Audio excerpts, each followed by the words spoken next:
১ cup গুঁড়া দুধ দিয়ে ১২ কাপ মিষ্টি দই তৈরি করে নেওয়া যাবে, তাও আবার মাত্র ২০ থেকে ২৫ মিনিট সময়ের মধ্যে। আসসালামু আলাইকুম everyone, welcome to Afsara's mini kitchen.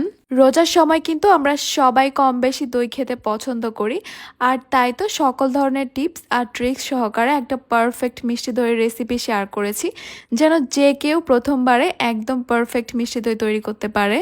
আমার মনে হয় আপনারা যদি একবার এইভাবে মিষ্টি দই তৈরি করা শিখে যান, তাহলে আর কখনো কোনোভাবে দই বানানোর ট্রাই করতে হবে না, আর দোকান থেকেও কখনো মিষ্টি দই কিনে খেতে হবে না। দইয়ের বীজ হিসাবে আমি এখানে হাফ কাপ টক দই নিয়েছি। টক দইয়ের পরিবর্তে কিন্তু আপনারা চাইলে মিষ্টি দই নিতে পারেন, তবে মিষ্টি দই নিলে পরিমাণটা একটু বাড়িয়ে নিতে হবে। টক দইয়ের পানিটা ঝরে যাওয়ার জন্য আমি একটা স্ট্রেনার নিয়ে নিয়েছি। এইভাবে কিছুক্ষণ রেখে দিলে কিন্তু টক দই থেকে যে এক্সট্রা পানিটা রয়েছে সেটা ঝরে যাবে। এতে করে আমাদের দইটা কিন্তু অনেক বেশি ক্রিমি হবে, একদমই পানি ছড়াবে না। এবার একটা জারে নিয়ে নিচ্ছি আমি ১ কাপ ফুল ক্রিম গুঁড়া দুধ। দই তৈরি করার জন্য কিন্তু অবশ্যই ফুল ক্রিম দুধটা নেওয়ার চেষ্টা করবেন, সেটা গুঁড়া দুধ হোক বা লিকুইড দুধ হোক। ২ কাপ পানির সঙ্গে গুঁড়া দুধটা মিশে যাওয়ার পর আমি এখানে আরও ১ কাপ পানি দিব। ১ কাপ গুঁড়া দুধের সঙ্গে আমি টোটাল ৩ কাপ পানি দিয়েছি। ভালো করে মিশিয়ে নিতে হবে যেন গুঁড়া দুধের কোনো লাম্পস না থাকে। ভালোভাবে মিশে যাওয়ার পর এটাকে একটা সাইডে রেখে দিচ্ছি। দইয়ের মধ্যে খুব সুন্দর একটা কালার আর ফ্লেভার আনার জন্য এখানে একটা ক্যারামেল তৈরি করে নিতে হবে। একটা প্যানে নিয়ে নিচ্ছি আমি হাফ কাপ চিনি। চিনিটা আমি একবারেই দিয়ে দিয়েছি, পরে যেন আর কোনো চিনি না দিতে হয়, এই চিনিতেই যেন দইটা মিষ্টি হয়ে যায়। আমি এখানে একটা নন স্টিকের প্যান নিয়েছি, তাই এখানে কোনো রকমের পানি আর দিলাম না। যদি আপনাদের প্যানটা নন স্টিকের না হয় তাহলে এখানে সামান্য পানি দিয়ে দিবেন। এক সাইড থেকে যখন ক্যারামেলের কালারটা আসা শুরু করবে তখন থেকে কিন্তু নাড়তে হবে, আর অনবরত নাড়তে থাকতে হবে পছন্দ মতো কালার আসা পর্যন্ত। দইয়ের জন্য কিন্তু এই ক্যারামেলের কালারটা এখনই ঠিক আছে, এর চেয়ে আর কিন্তু বেশি কালার করব না। খুব বেশি কালার করে ফেললে কিন্তু পরে খেতে তিতা লাগবে। ঠিক এই পর্যায়ে ক্যারামেলের মধ্যে আমি লিকুইড দুধটা দিয়ে দিয়েছি, মানে ১ কাপ গুঁড়া দুধ প্লাস ৩ কাপ পানি দিয়ে যে দুধটা তৈরি করে রেখেছিলাম সেটাই দিয়ে দিলাম। ক্যারামেলের মধ্যে এভাবে দুধটা দেওয়ার কারণে কিন্তু ক্যারামেলটা জমে যাবে, প্রথমে ভয় পাওয়ার কিছুই নেই, এটা কিন্তু একটু পরে গলে যাবে। কিছুক্ষণ জাল করলে কিন্তু ক্যারামেলটা গলে দুধের সঙ্গে মিশে যাবে আর খুবই সুন্দর একটা কালার আসবে। তবে আপনারা যদি আরও একটু কালার করতে চান, ক্যারামেলের কালারটা আরও একটু বেশি ডার্ক করতে পারেন। গুঁড়ো দুধের পরিবর্তে যদি আপনারা এখানে লিকুইড দুধ দিয়ে এই দইটা তৈরি করতে চান, তাহলে এখানে ৬ কাপ লিকুইড দুধ নেবেন। দুধটাকে জাল করে ৩ কাপ করে নেবেন।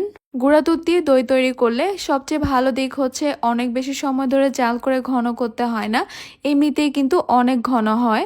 তাই অনেক বেশি সময় ধরে আমি এগুলোকে জাল করব না। ২-১ বার বলক চলে আসলে আর ক্যারামেলটা গলে গেলেই কিন্তু আমি চুলাটাকে অফ করে দিব।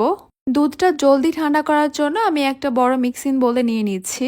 দুধটা কুসুম গরম হওয়া পর্যন্ত এইভাবে নেড়েচেড়ে ঠান্ডা করে নিতে হবে, যাতে করে উপরে কোনো মোটা লেয়ার বা সর না পড়ে যায়। দুধটা ঠান্ডা হতে থাক, এরই মধ্যে আমি দইয়ের বীজটা রেডি করে নিচ্ছি। মানে একটু আগেই যে টক দইটাকে পানি ঝরানোর জন্য রেখে দিয়েছিলাম, সম্পূর্ণ পানিটা ঝরে যাওয়ার পর এই টক দইটাকে আমি একটা বাটিতে নিয়ে নিচ্ছি। এরপর এই টক দইটাকে আমি একটু ফেটিয়ে নিচ্ছি, এতে করে আমাদের দইটা কিন্তু অনেক বেশি ক্রিমি হবে। কিছুক্ষণ ফেটিয়ে নেওয়ার পর যখন দেখবেন টক দইটা এরকম ক্রিমি হয়ে গেছে, তখন বুঝতে হবে যে ফেটিয়ে নেওয়া হয়ে গেছে, আর ফেটানোর কোনো প্রয়োজন নেই। এবার ফেটিয়ে নেওয়া এই টক দইটাকে আমি দুধের সঙ্গে মিশিয়ে দিচ্ছি। খেয়াল রাখতে হবে যখন টক দইটা মিশাবেন তখন দুধের টেম্পারেচারটা যেন কুসুম গরম থাকে, এর চেয়ে যেন বেশি গরম না থাকে, আবার যেন একদম ঠান্ডাও না থাকে। ভালো করে মিশিয়ে নিতে হবে যেন দুধের সঙ্গে দইয়ের বীজটা খুব ভালো করে মিশে যায়। আর এভাবে একটু ফেটিয়ে নিলে অনেকগুলো বাবলস তৈরি হবে, এতে করে দইটা জমে যাওয়ার পর কিন্তু দেখতে বেশি ভালো লাগবে।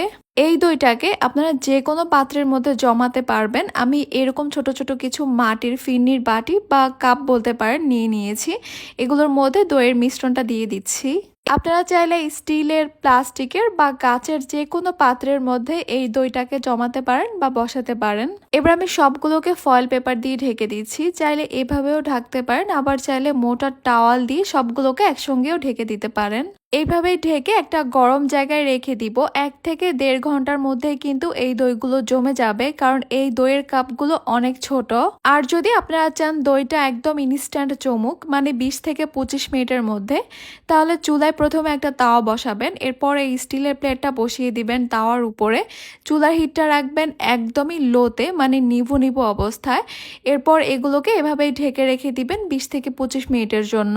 আর যদি সবগুলো দইয়ের মিশ্রণ দিয়ে একটা দই বসাতে চান তাহলে কিন্তু সময়টা একটু বেশি লাগবে। আবার চাইলে ওভেনেও করতে পারবেন। ওভেনটাকে প্রথমে হাই হিটে প্রিহিটেড করে নিতে হবে। এরপর টেম্পারেচারটা একদম কমিয়ে দিতে হবে। আর সময়টা সেমই লাগবে, ২০ থেকে ২৫ মিনিটের মতো লাগবে। আমার এই ছোট ছোট দইগুলো কিন্তু মাশাআল্লাহ খুব সুন্দরভাবে জমে গেছে। একদম যেমনটা চেয়েছিলাম দইগুলো ঠিক তেমনই পারফেক্টভাবে তৈরি হয়েছে। দইগুলো জমে যাওয়ার পর খাওয়ার আগ পর্যন্ত আপনারা চাইলে কিন্তু ফ্রিজের নর্মাল চেম্বারে রেখে দিতে পারেন। এতে করে কিন্তু ঠান্ডা ঠান্ডা দইগুলো খেতে আরো বেশি মজা লাগবে। এখানে যতগুলো ছোটখাটো টিপস শেয়ার করেছি সবগুলো ফলো করে যদি আপনারা দইটা তৈরি করেন, যে কখনো দই তৈরি করেনি সেও কিন্তু একদম পারফেক্টভাবে দইটা তৈরি করতে পারবে। আর একটু খেয়াল করলেই দেখবেন দইটা কতটা ক্রিমি ক্রিমি হয়েছে। আমরা সবাই কিন্তু চাই ঘরে পাতা দই যেন ঠিক এইরকমই পারফেক্ট হয়, এইরকমই ক্রিমি হয়, কোনো রকমের পানি যেন না উঠে দইয়ের মধ্যে। এই রোজায় একবার হলেও নিজের হাতে দই তৈরি করে খাবেন আর সবাইকে খাওয়াবেন। আশা করছি আমার আজকের রেসিপি আপনাদের কাছে খুবই ভালো লেগেছে আর সহজও লেগেছে। তাহলে আজকে এই পর্যন্তই। সবাই অনেক বেশি ভালো থাকবেন, সুস্থ থাকবেন, সবাই সবার জন্য দোয়া করবেন। আল্লাহ হাফেজ।